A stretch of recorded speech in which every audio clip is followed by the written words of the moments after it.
Bom dia, professor. Bom dia, Guilherme. Bom dia. Bom dia, professor. Bom dia a todos.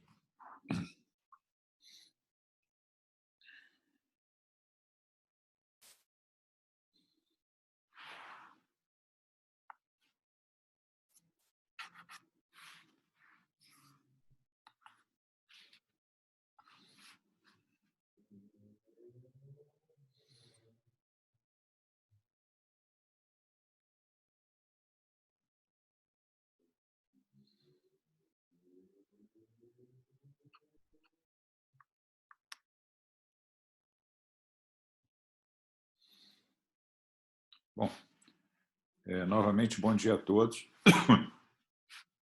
Peço perdão que eu estou tossindo um pouquinho, mas vou conseguir dar aula. Nós temos dois temas para falar hoje. Um é sobre paciente neutropênico febril e controle da glicemia no paciente internado. Eu vou compartilhar a tela com vocês para que a gente possa apresentar. Vamos lá.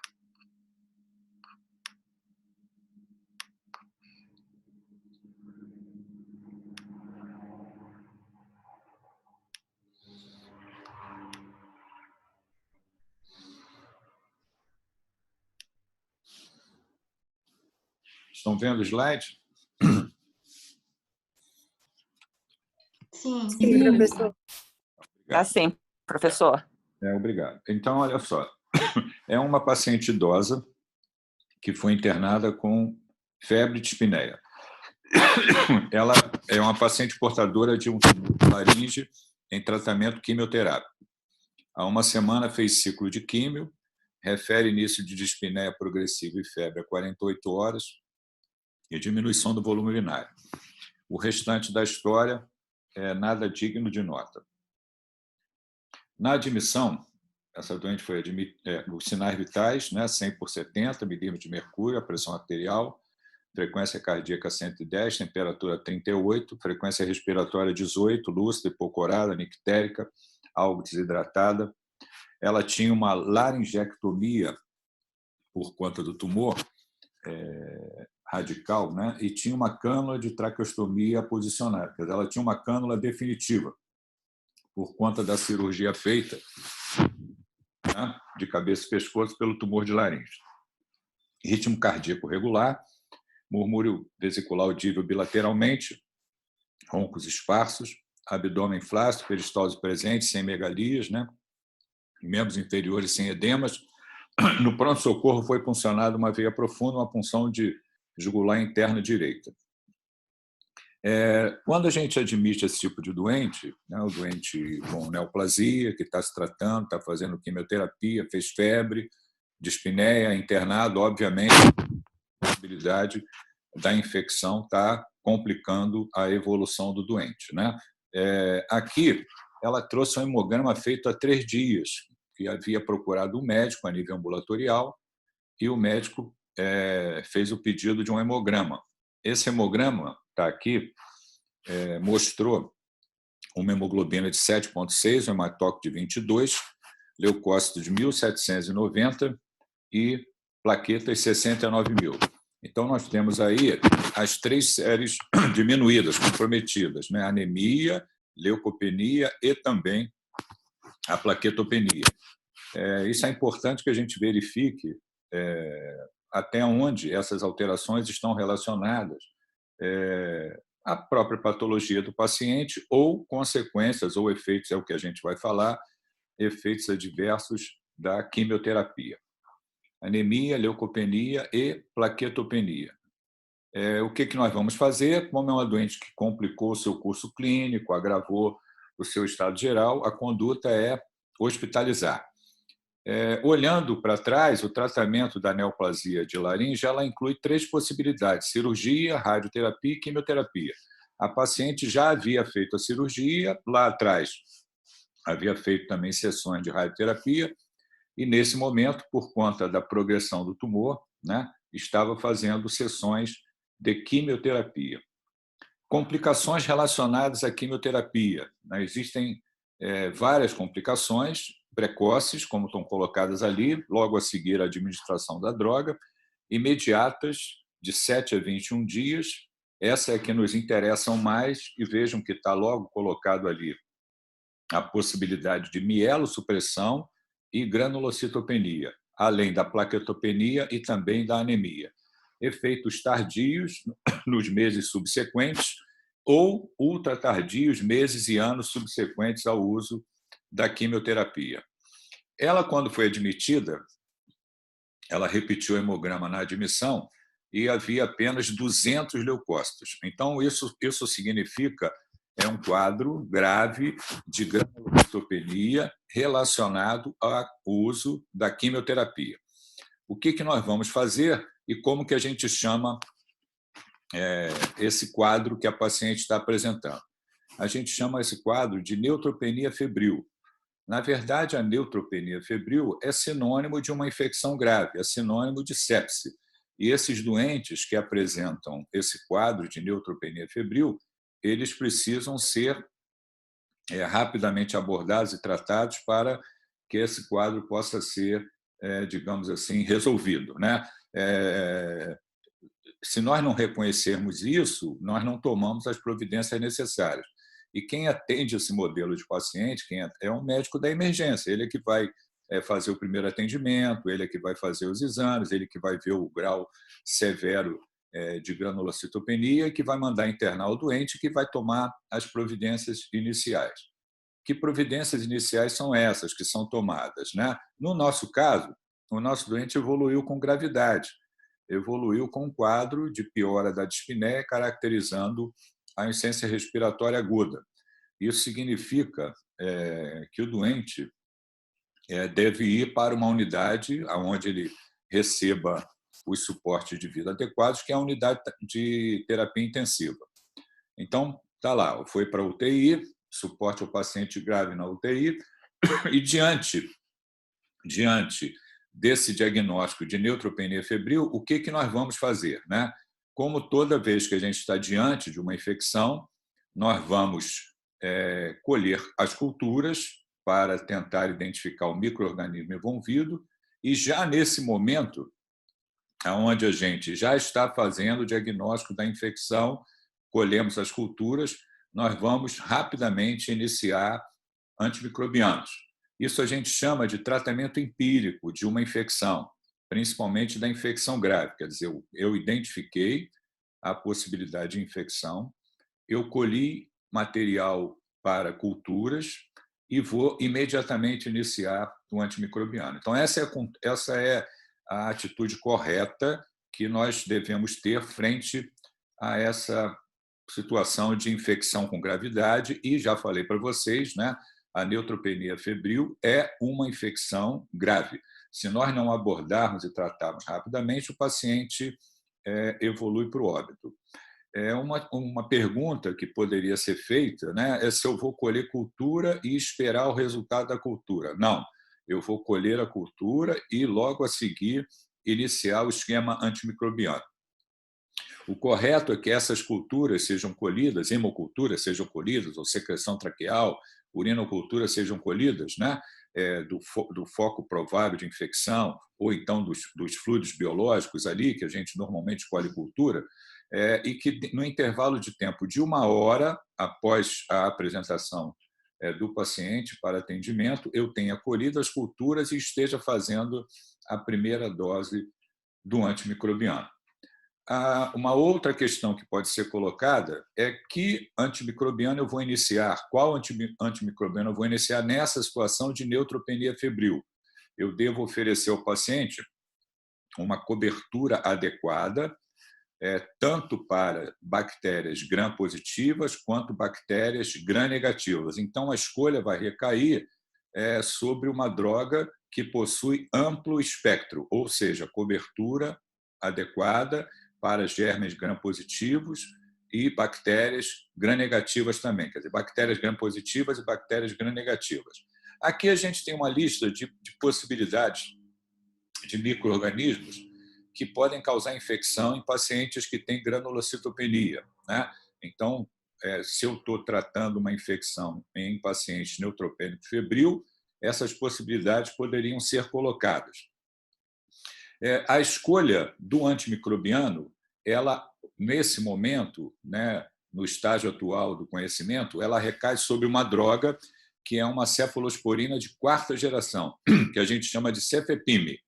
A gente chama não, o nome da droga é cefepime. Então, voltando, o que eu vou fazer? Vou admitir o doente, vou identificar que trata-se de um neutropênico febril, porque estava fazendo quimioterapia e tem uma neutropenia severa, está fazendo febre, vou colher cultura e, no intervalo de tempo pequeno, até a primeira hora, eu vou iniciar um esquema antimicrobiano e isso recai sobre a escolha de uma cefalosporina de quarta geração, que é o cefepime, que vai me dar uma cobertura adequada para germes gram-positivos e gram-negativos. Isso é o que deve ser feito do ponto de vista de uso de antimicrobianos. Existe essa pergunta aqui, o que mais pode ser feito? Quer dizer, o que eu poderia acrescentar mais para tratar esse doente? Então, a medicina ela já avançou também nesses pontos. E o que a gente pode fazer? Nós vamos lançar mão de uma droga que é um fator estimulador de colônia de granulócitos. Vou repetir, nós vamos prescrever para esse paciente um fator estimulador de colônia de granulócitos, que se chama granuloquine. O nome da droga propriamente dita é filgastrina. Como que a gente prescreve essa droga? Nós não usamos essa droga com frequência, nós só usamos essa droga quando ela está plenamente indicada em situações de granulocitopenia, que o paciente está fazendo febre, e isso vai ajudar ali a resposta medular do paciente e a resposta ao tratamento da infecção. Mas a gente deve, e é recomendado, que você faça contato com um colega que está acompanhando o caso. Normalmente, quem acompanha esses doentes que estão fazendo quimioterapia são os colegas da oncologia. Então, você vai admitir o doente, vai colher cultura, vai prescrever o cefepime, vai oferecer as medidas de suporte. Estamos ali com 200 leucócitos no hemograma, vou ligar para o colega da oncologia e vou falar com ele. Colega, olha só, tem um paciente seu internado aqui com a gente, está evoluindo mal, com gravidade. Isso no dia da internação. Nós já colhemos culturas, iniciamos cefepime, estamos oferecendo suporte e a gente quer consultar você sobre a possibilidade do uso do granuloquine. Com certeza ele vai concordar, porque é uma indicação clássica para o uso de granuloquine, do fator estimulador de colônia de granulócitos, e isso será feito. Com essas na verdade, com essas 3 intervenções, quer dizer, oferecer os suportes de vida, né, dentro da UTI, início rápido do antimicrobiano adequado, né, como previamente foi colhido as culturas, e associando-se o uso do granuloquine, nós estamos dando uma chance maior para esse paciente vencer a infecção e recuperar a medula. Então, na medida em que ele melhore a infecção, a febre vai ceder, o quadro clínico vai melhorar e o número de leucócitos vai aumentar por conta do uso do granuloquine que está sendo feito, e isso melhora a resposta do organismo à infecção. Muito bem. Antes de eu passar para outra aula, dúvidas? Seu nome é fator estimulador de colônia de granulócitos? Fator estimulador de colônia de granulócitos. É uma droga que estimula a medula óssea a produzir granulócitos. Isso já existe há vários anos para uso, entendeu? Por que eu estou chamando a atenção? Porque quem não faz oncologia, quem não faz hematologia, normalmente não prescreve essa droga. Então, quem está na emergência vai admitir o doente, ou o médico intensivista que está no CTI vai admitir o doente, pode esquecer disso, não deve esquecer. Por que ele não deve esquecer? Porque se ele não associar o granuloquine, ele está diminuindo a chance ali da resposta do paciente ao tratamento. Então, como é que a gente resolve isso? Se é um doente que tem neoplasia, está fazendo quimio, internou e trata-se de uma neutropenia febril, eu vou admitir o doente e vou fazer contato com um colega da oncologia. Se eu não me lembrei do granuloquine, ele vai se lembrar. Se eu me lembrei do granuloquine, eu vou falar com ele, certamente ele vai concordar sobre o uso também. Então, esse é um papel do médico que está admitindo um doente para tratamento. Se ele tem um médico assistente ou se ele tem uma patologia que faz acompanhamento, cabe ao colega da emergência ou ao colega do CTI, depois de internado, se reportar ao médico que está acompanhando, que é o médico assistente, e dizer: olha, estou com o seu caso aqui, fizemos isso, o senhor acha que precisa acrescentar alguma coisa, não precisa acrescentar alguma coisa? Isso é importante que seja feito logo após a admissão. Nós não vamos esperar aí 3, 4 dias para fazer contato com oncologia, né? Porque senão o doente evolui mal, com piora da troca, uma hipóxia refratária, instabilidade hemodinâmica, choque refratário, falência de múltiplos órgãos. Então, se eu demorar a resolver isso, significa que eu estou dando menos chance ao paciente, né? Então, além... Professor, Fala. uma dúvida. No caso dessa paciente com essa hemoglobina tão baixa... Vou repor a hemácia também, hemoderivado também. Isso que eu ia perguntar ao senhor. Se faria também uma hemotransfusão. Lógico. As outras medidas de suporte, elas estão contempladas também, né? Se o doente evoluiu com insuficiência respiratória, ele vai ser acoplado ao ventilador, essa anemia vai ser reposta com hemoderivados para melhorar o transporte de oxigênio aos tecidos, né? Porque está com nível baixo de hemoglobina. Tudo que pode ser feito de suporte, de medida de suporte à vida, será feito. Eu estou dando, digamos assim, uma ênfase ao quadro da infecção, caracterizado como neutropênico febril, e essas particularidades, quer dizer, a coleta de cultura, o uso do cefepime e também o uso do granuloquine, que são particularidades desse modelo de paciente, né? E a gente precisa prestar atenção nisso, senão a gente não faz o que deve ser feito direito, né? Ok? Esse medicamento é muito caro? Mais alguma pergunta? Professor, Pode falar, Guilherme. esse medicamento é muito caro? Não, ele é fornecido para os pacientes que fazem, muitas vezes, algumas vezes você usa ele preventivamente. Eu não estou entrando nesse mérito, porque aí seria uma questão de tratamento oncológico ou com a hematologia. Quando se faz quimioterapia, o doente não tem infecção, ele tem o câncer, está fazendo quimioterapia. Quando ele faz quimioterapia e existe a possibilidade grande do paciente fazer granulocitopenia, e quando faz granulocitopenia tem a chance de fazer infecção, muitos colegas da oncologia e da hematologia, quando estão tratando seus doentes, fazendo a quimioterapia, prescrevem o granuloquine para prevenção da granulocitopenia severa, entendeu? Eu aqui estou falando no modelo do doente que já complicou, que tem neutropenia febril, mas, na maioria das vezes, essa droga é prescrita exatamente pelo colega da oncologia ou da hematologia para evitar a granulocitopenia severa e a infecção que vem depois. Ok? Professor, e aí o cefepime o senhor faria só enquanto vem o resultado do laboratório? O senhor associaria alguma coisa ao cefepime ou não? Não. Faria o cefepime de primeiro e aí esperaria o resultado da cultura, vindo a cultura, trocaria a medicação se não tivesse de acordo? Exatamente, Aline. Se lá na frente, por exemplo, a hemocultura crescer um estáfilo sensível à meticilina, à oxacilina, o que eu vou fazer? Eu vou trocar o cefepime pela oxacilina, né?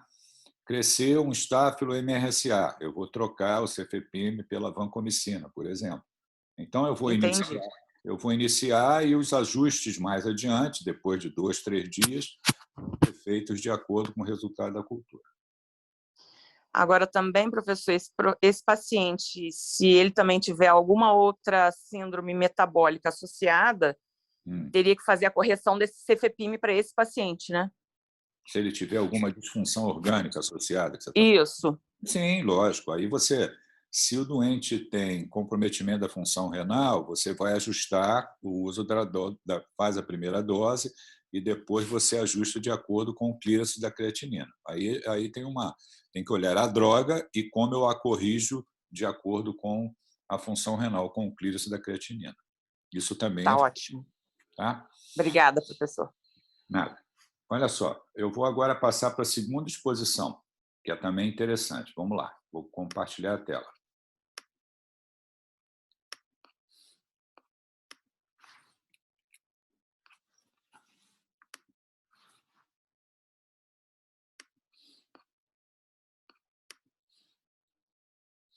É um outro caso clínico também, que a gente vai discutir um outro ponto. Está aqui também, doente idoso, masculino, evoluiu com febre, tosse, secreção amarelada há 3 dias, vários episódios de febre elevada, os últimos 2 dias motivando sua vinda ao pronto-socorro. Ao exame, luz, sinais vitais normais, exceto pela presença de febre, ausculta pulmonar com roncos e estertores, exames complementares, está ali hemograma, coagulograma, ureia e creatinina, glicemia elevada, sódio, potássio, e EAS sem alterações, raio-x de tórax, condensação em base direita, com broncograma aéreo, eletrocardiograma dentro dos limites da normalidade. Então, esse doente, digamos que ele possa ser internado para ser tratado, né, diante dessa condição que foi apresentada, e nós temos ali um hemograma compatível com um quadro infeccioso bacteriano, né, leucocitose, com desvio à esquerda, e já o foco da infecção identificado ali, uma pneumonia na base direita. Eu quero discutir com vocês, eu quero conversar com vocês sobre o que nós fazemos para controle da glicemia, né? Então, eu vou lá fazer a prescrição da paciente e como que eu procederia quanto ao controle da glicemia, que a gente chama de controle metabólico. Quer dizer, como que eu vou controlar essa glicemia, como que eu vou fazer o controle metabólico. Uma pergunta prévia é isso aqui, né? Como podemos classificar esse paciente com hiperglicemia?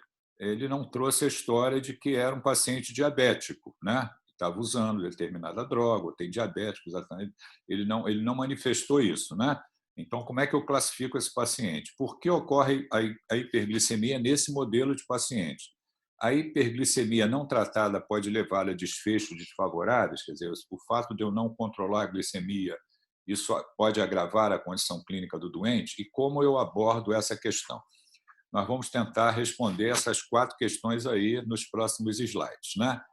A primeira é o seguinte: se eu admito um doente com hiperglicemia no hospital para tratar, onde é que ele vai ser encaixado? Onde é que ele vai ser enquadrado? Ele pode ser um paciente com diabetes mellitus conhecido, quer dizer, ele foi diagnosticado e tratado antes da admissão e agora ele está com a glicemia elevada, exatamente porque é diabético e está descompensado. O outro é o novo diagnóstico de diabetes mellitus, glicemia, né, elevada, glicemia em qualquer horário durante o tempo da hospitalização maior que 200 e confirmada, mantida após a alta. Quer dizer, nada impede que o doente não tenha o diagnóstico de diabetes e eu faça o diagnóstico de diabetes agora. Ele fez uma infecção e aí descompensou, está evoluindo com hiperglicemia e eu estou fazendo o diagnóstico novo de diabetes nesse doente. Ou então, um outro quadro que a gente chama de hiperglicemia relacionada ao estresse. É uma glicemia de jejum maior do que 125 ou uma variação da glicemia em qualquer horário durante o tempo de hospitalização maior que 200, que reverte para a faixa de normalidade após a alta. Quer dizer, o doente tem a glicemia elevada, ele está com uma pneumonia que eu vou tratar e mais adiante esse problema ele desaparece. É isso que a gente vai tentar explicar. Existe esse quadro de hiperglicemia relacionada ao estresse, né? É que nós vamos falar um pouquinho. Aqui o mecanismo de ação da insulina, como ela se acopla ali ao receptor da tirosinoquinase, e nós temos as ações da insulina no organismo, né? A geração dos substratos do receptor de insulina e as ações da insulina no organismo, crescimento e expressão do gene, síntese de glicose, síntese de gordura, síntese de proteína, e a abertura dos canais transportadores de glicose para que ocorra ali a glicólise e a geração de energia através do ciclo de Krebs. Possibilidades colocadas para explicar a etiologia da hiperglicemia relacionada ao estresse. Então, por que um doente, quando a gente fala relacionado ao estresse, está incluído a infecção? Quer dizer, a infecção é um insulto, impõe ao organismo uma situação de estresse, impõe ao organismo uma reação inflamatória secundária a essa infecção. Então, vamos lá.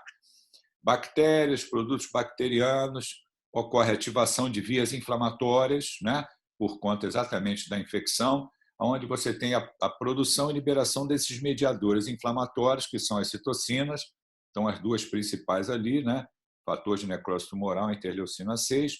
Essa ativação modifica vias de sinalização intracelular.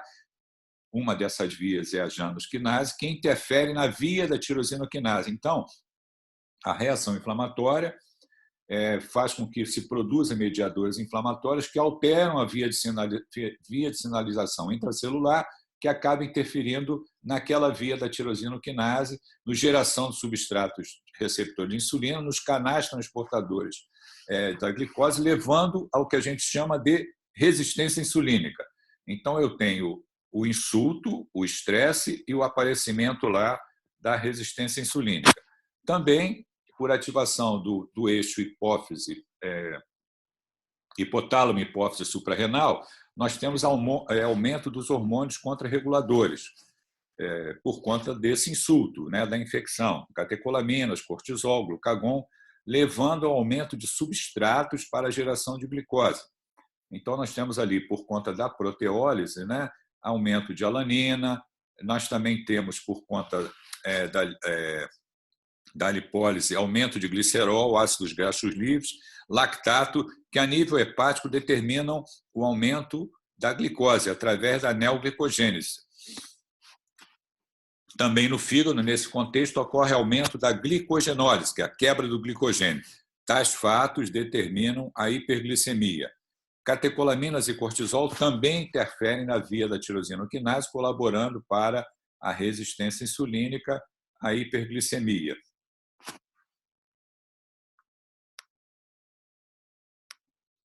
A própria resistência insulínica, a hiperglicemia, contribui, por sua vez, para amplificar a resposta inflamatória. Então, é um círculo vicioso, né? Eu tenho um insulto que determina a resistência insulínica, essa resistência insulínica colabora para a resposta inflamatória. A resposta inflamatória intensa e generalizada colabora ou leva à disfunção de órgãos, falência de múltiplos órgãos e sistemas e óbito. Então, o paciente grave, o paciente crítico, é caracterizado por uma resposta patológica e prolongada ao estresse. Existem artigos que falam sobre essa questão, né? O paciente que evolui com hiperglicemia relacionada ao estresse tem uma chance de desfecho desfavorável maior. Então, esse aqui é um artigo que fala que pacientes que têm hiperglicemia relacionada ao estresse, que evoluem com infarto agudo do miocárdio, têm uma chance maior de evoluir para o óbito, como está descrito aqui nesse artigo. Essa outra publicação interessante também, ela fala do controle da glicemia em pacientes graves que estão internados na UTI. O quanto isso é importante. Nessa publicação, que todos nós, após a sua divulgação, passamos a prestar bastante atenção e agir nesse sentido, esse trabalho mostrou que quando a gente controla a glicemia de maneira adequada, os doentes passam a ter uma mortalidade maior, uma sobrevida maior e um tempo de hospitalização também menor. Nesse estudo, onde foi feito o controle da glicemia com a insulina, ele mostrou uma diminuição de bacteremias, uma diminuição da resposta inflamatória, uma chance menor de injúria renal aguda e hemodiálise, uma chance menor de polineuropatia no paciente crítico, uma chance menor de hemotransfusão, um tempo de ventilação mecânica, tempo de UTI e número de mortes por infecção e falência de múltiplos órgãos e sistemas, independente da história de diabetes mellitus ou hiperglicemia. Quer dizer, o fato de controlar a glicemia é muito importante. Bom, como é que a gente faz isso no ambiente hospitalar depois de eu admitir o doente? Num primeiro momento, e dependendo do nível da glicemia, eu posso optar por fazer o controle com a insulina regular subcutânea de acordo com a glicemia capilar. Então, essa tabelinha que eu estou mostrando aqui, se vocês observarem nas prescrições dos pacientes internados, vocês vão encontrar ela com bastante frequência. Talvez não encontre exatamente com essa escala, como está colocado aqui. Algumas vezes os hospitais trabalham com uma escalinha um pouquinho diferente. Ao invés de 0, por exemplo, ao invés de 181 a 240, é 181 a 220, 221 a 240.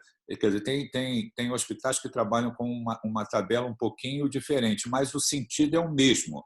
Qual é o sentido? É controlar a glicemia, fazer o controle metabólico com a insulina regular, que é uma insulina de ação rápida, de acordo com a glicemia capilar. Então, o doente internou, nós vamos fazer isso. E se eu tiver uma glicemia superior a 320 ou menor que 70, normalmente na tabelinha está escrito para avisar o médico. Isso quer dizer o seguinte, se eu estou fazendo dessa forma e a glicemia está muito elevada, não significa que o que eu estou fazendo não está dando certo. Eu vou ter que alterar. Ou, se o doente está evoluindo com hipoglicemia, eu vou administrar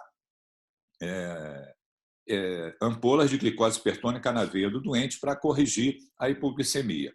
Se, ao contrário, ele está evoluindo com glicemia elevada e eu não consigo mais controlar ele com esse esquema, que é um esquema inicial, eu vou passar, foi o que está escrito ali. Pode haver outra tabela com pequena diferença na dose, no intervalo dos valores da glicemia, alguns hospitais, mas o objetivo é o mesmo. De uma forma simples de controlar a glicemia, sendo o paciente diabético ou não. Então, isso a gente vai fazer quando admite o paciente no hospital.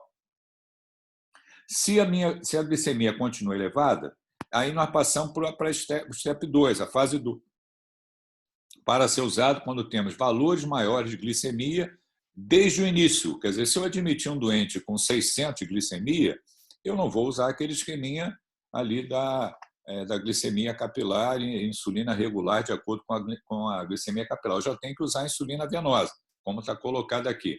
Ou o esquema anterior não teve bom resultado. Tal esquema só pode ser usado em unidade fechada. Unidade fechada quer dizer o seguinte, ou unidade de terapia intensiva, ou tem alguém tomando conta do doente o tempo todo. Está monitorado e tem enfermagem ali tomando conta do doente o tempo todo. Por quê? Eu vou usar insulina venosa. Se eu vou usar insulina venosa, eu preciso que tenha gente tomando conta. O doente tem uma chance grande de se beneficiar disso, óbvio, por isso que está sendo prescrito, mas ele também tem uma chance de fazer efeitos adversos graves, fazer hipoglicemia severa. Então, eu preciso estar com esse doente num local onde eu possa ter gente tomando conta e ser feito a glicemia a cada hora.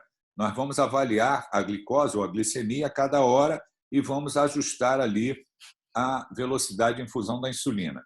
A gente chama isso de usar o drip de insulina, quer dizer, infusão venosa contínua de insulina regular, indicado quando? Quando a gente tem casos claros de diabetes compensado, que são 2, a gente tem lá a cetoacidose diabética e o coma hiperosmolar não cetótico, ou estado hiperosmolar, quando eu tenho glicemias muito elevadas e não controle com o esquema anterior, quer dizer, eu estou usando aquele esqueminha padrão e não está dando certo. Como é que eu faço isso? Eu preparo uma soluçãozinha para drip de insulina. Como é que eu preparo essa solução? 99 ml de soro fisiológico e 1 ml de insulina. Cada 1 ml de insulina regular tem 100 unidades. Então, se eu coloquei 1 ml mais 99, eu fiquei com 100 ml. E dentro desses 100 ml, eu tenho 100 unidades de insulina. Isso significa que cada 1 ml dessa solução tem 1 unidade de insulina. E aí eu vou colocar isso através de uma bomba infusora, eu vou ajustar a velocidade de infusão dessa insulina, vou fazer a glicemia de hora em hora, eu tenho que ter controle, cuidado com a hipoglicemia, a enfermagem vai tomar conta disso, normalmente enfermagem de nível superior ou técnica bem treinada. Usualmente, quando a glicemia se aproxima, quando ela cai e vai ali para a faixa de 200 a 250, eu interrompo o drip de insulina e volto para a insulina regular subcutânea de 4 em 4 horas. Aqui é a farmacocinética da insulina regular, que é o que a gente usa mais, é de 4 a 6 horas. Muito bem. Vou interromper para ouvir vocês novamente. Então, nós falamos da importância do controle metabólico, da importância do controle da glicemia. Isso tem uma relação com o desfecho do paciente, né? E eu posso ter um doente que já tem o diagnóstico de diabetes, o doente que eu estou fazendo diagnóstico de diabetes e apenas uma hiperglicemia relacionada ao estresse. Essa hiperglicemia relacionada ao estresse, quando o meu paciente melhora, por exemplo, da pneumonia, essa necessidade de insulina, ela tende a desaparecer. E esse doente, quando tiver alta do hospital, provavelmente ele vai ter alta sem necessidade do uso de insulina. Ou seja, ele precisou usar insulina por conta da hiperglicemia relacionada ao estresse durante aquela fase ali onde havia uma infecção em atividade que nós estávamos tratando. Quando ele melhorou, essa necessidade do uso da insulina, ela cessa. Por outro lado, se for um paciente diabético, eu vou tratar o doente durante a fase da internação e depois que ele tiver alta para controle ambulatorial, ele vai manter as drogas para tratamento de diabetes, por exemplo, a insulina. Deu para entender?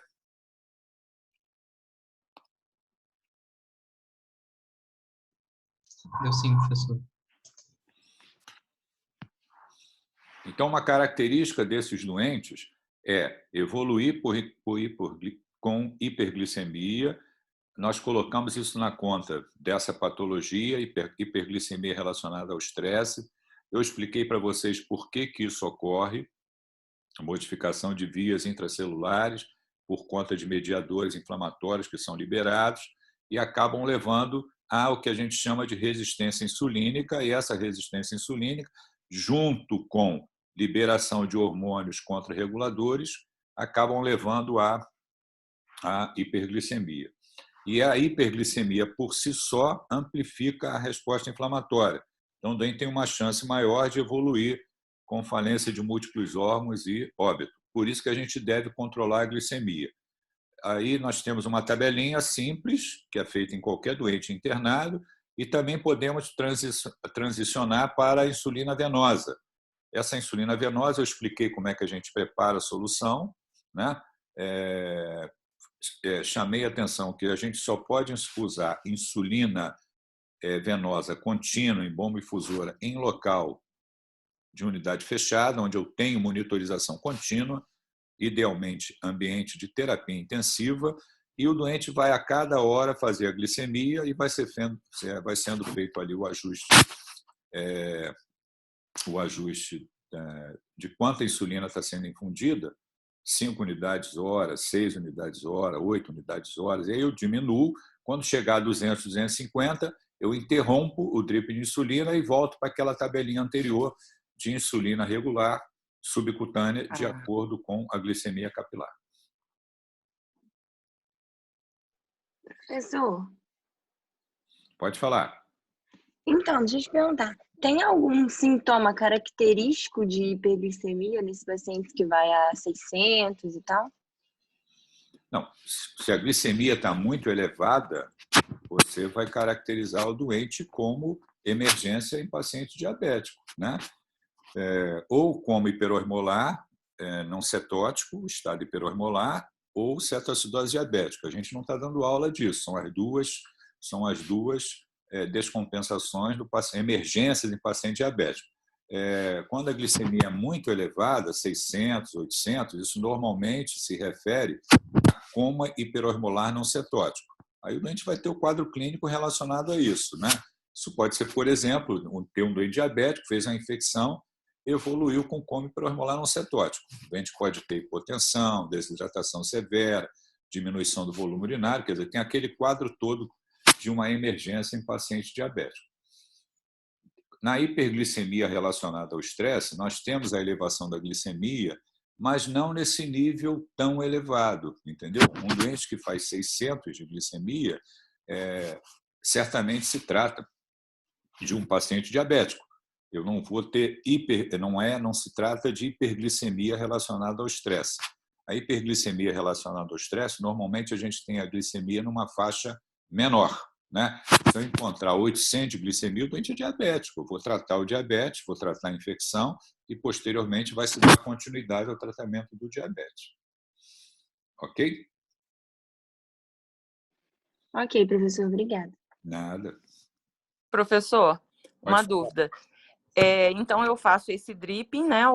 estou fazendo esse drip e monitorando o paciente a cada 1 hora. Sim. A glicemia desse paciente baixou.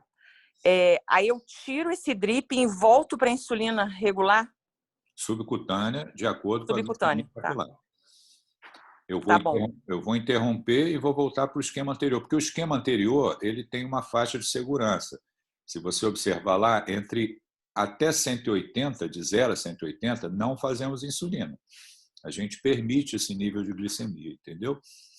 Tá. A gente só faz a insulina regular subcutânea de acordo com a glicemia capilar quando ela passa de 180, 181, aí tem a tabelinha, 181 a 240, 240 a 280, 281 a 320.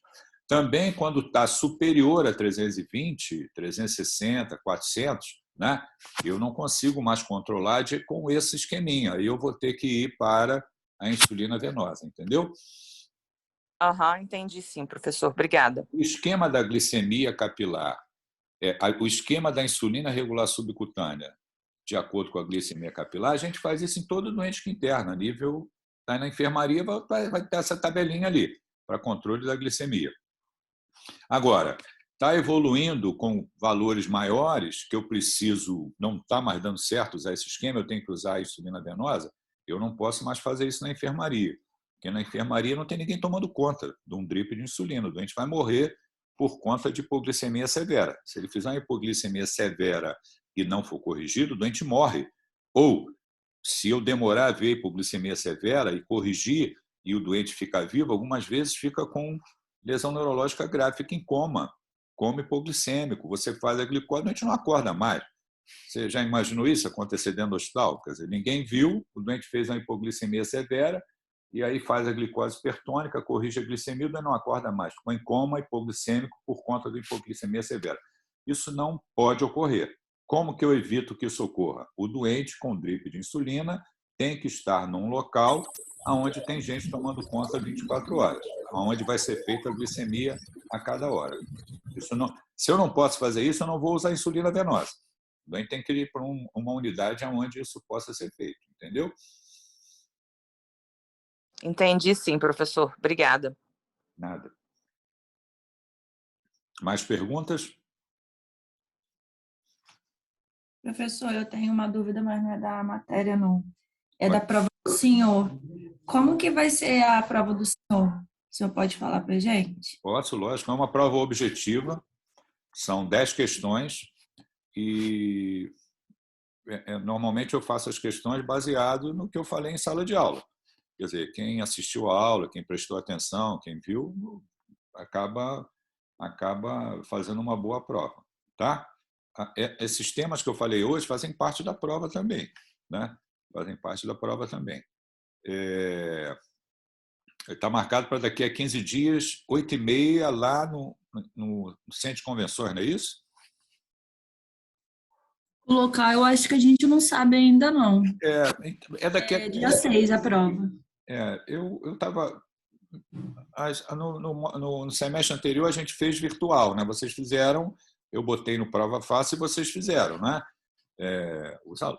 A turma anterior. Acho que dessa vez vocês vão fazer presencialmente, não foi isso que foi combinado com vocês? Isso, é presencial dessa vez. Então eu vou fazer a prova e a prova vai ser distribuída para vocês fazerem.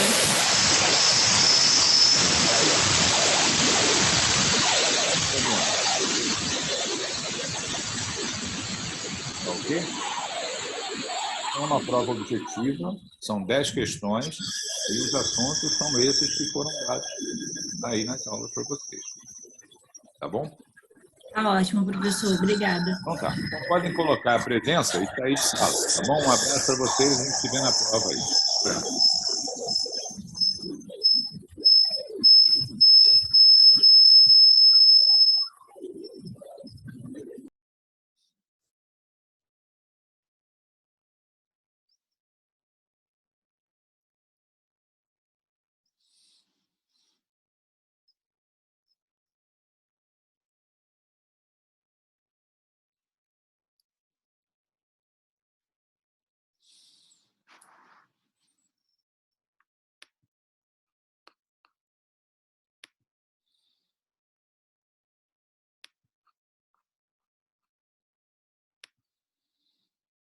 Professor, eu tenho mais uma dúvida, só que é da primeira aula que você deu sobre neutropenia febril. Oi, pode falar, Vitória. A neutropenia febril, ela acontece mais em paciente ou só em paciente que está em tratamento do câncer? Ou pode acontecer em outras comorbidades? Eu não entendi. Você pode repetir, Vitória?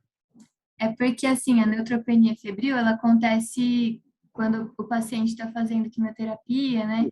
Isso. E aí causa uma Ela ocorre nesse infecção. modelo de paciente que está fazendo quimioterapia, ocorre a mielossupressão, ocorre a diminuição significativa do número de neutrófilos, granulócitos, e a gente faz a infecção. E a gente chama isso de neutropenia febril. Ah, sim, entendi. Tá bom, então. Obrigada. Nada, Vitória.